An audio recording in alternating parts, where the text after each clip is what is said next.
Hello guys, இன்னைக்கு நம்ம என்ன பார்க்க போகிறோம் அப்படின்னா, அடிக்கிற வெயிலுக்கு குளு குளு குல்ஃபி தாங்க எப்படி செய்கிறதுன்னு பார்க்க போகிறோம். அதுவும் சிம்பிள் இன்க்ரீடியன்ட்ஸ் வச்சு நம்மளே வீட்லேயே எப்படி ப்ரிப்பேர் பண்ணுறது அப்படிங்கிறது தாங்க பார்க்க போகிறோம். நான் வந்து 2 ஃப்ளேவரில் பண்ணியிருந்தேன். ஒன்று க்ரீன் கலர், அதுக்கப்புறம் போல் எப்போதும் நார்மலாக இருக்கிற குல்ஃபி தாங்க. வாங்க எப்படி செய்கிறதுன்னு பார்க்கலாம். இதுக்கு பார்த்தீங்கன்னா நல்லா 1 லிட்டர் பால் எடுத்துக்கோங்க. அது கூட ஒரு 7 8 முந்திரி, 7 8 பாதாம் எடுத்துக்கோங்க. பாதாமை ஊற வச்சு நல்லா தோலை எடுத்து வச்சுக்கோங்க. அதுக்கப்புறம் 2 பேக்கெட் பால் பவுடருங்க, 4 ஏலக்காயை தட்டி அதையும் எடுத்து வச்சுக்கோங்க. 150 கிராம் சர்க்கரை எடுத்துக்கோங்க.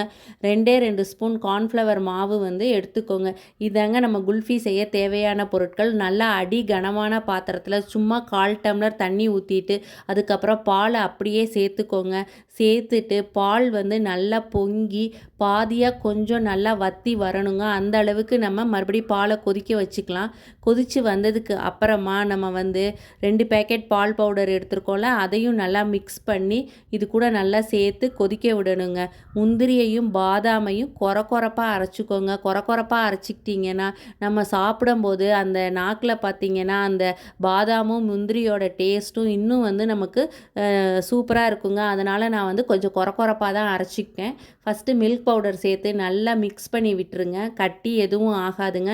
சும்மா அப்படியே போட்டு நம்ம சேர்த்துக்கலாம். அதுக்கப்புறம் பார்த்திங்கன்னா அரைச்சி வச்சுருக்கோம்ல முந்திரி பாதாம், இதையும் நல்லா சேர்த்து நல்லா மிக்ஸ் பண்ணி நல்லா கொதிக்க விடணுங்க. கொதித்து வந்ததுக்கு அப்புறமா பார்த்திங்கன்னா அந்த திக்காக இருக்கிற மாதிரி இருக்கும் கன்சிஸ்டன்சி.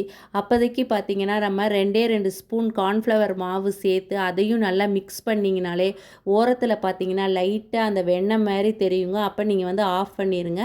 அதுக்கப்புறம் பார்த்திங்கன்னா நம்ம தட்டி வச்சுருக்கோம்ல ஏலக்காய், அதையும் இது கூட சேர்த்துக்கோங்க. நான் வந்து 1 2 தாங்க தட்டினேன். அப்போ தான் இதுவும் சாப்பிடும்போது நமக்கு வந்து அந்த ஃப்ளேவர் கிடைக்கும், நல்லா இருக்கும் அப்படிங்கிறதுக்காக நான் 1 2 தாங்க தட்டி சேர்த்துருந்தேன், பவுடராக சேர்க்கல.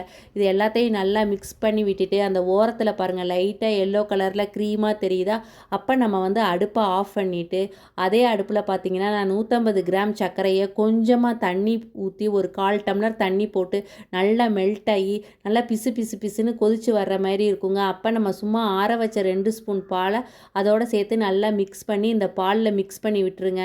மிக்ஸ் பண்ணிவிட்டு ஆறுனதுக்கு அப்புறமா நான் 2 பாதியாக பிரிச்சுக்கிட்டேங்க. என்கிட்ட க்ரீன் கலர் இருந்தது அதனால் நான் சும்மா ஒரே ஒரு பிஞ்சு தாங்க சேர்த்து நல்லா மிக்ஸ் பண்ணி விட்டுட்டேன்.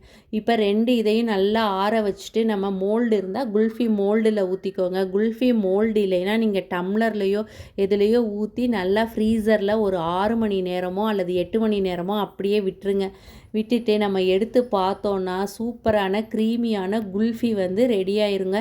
இந்த வீடியோ பிடிச்சிருந்ததுன்னா மறக்காமல் என்னோடய சேனலை சப்ஸ்கிரைப் பண்ணுங்கள், லைக் பண்ணுங்கள், ஷேர் பண்ணுங்கள்.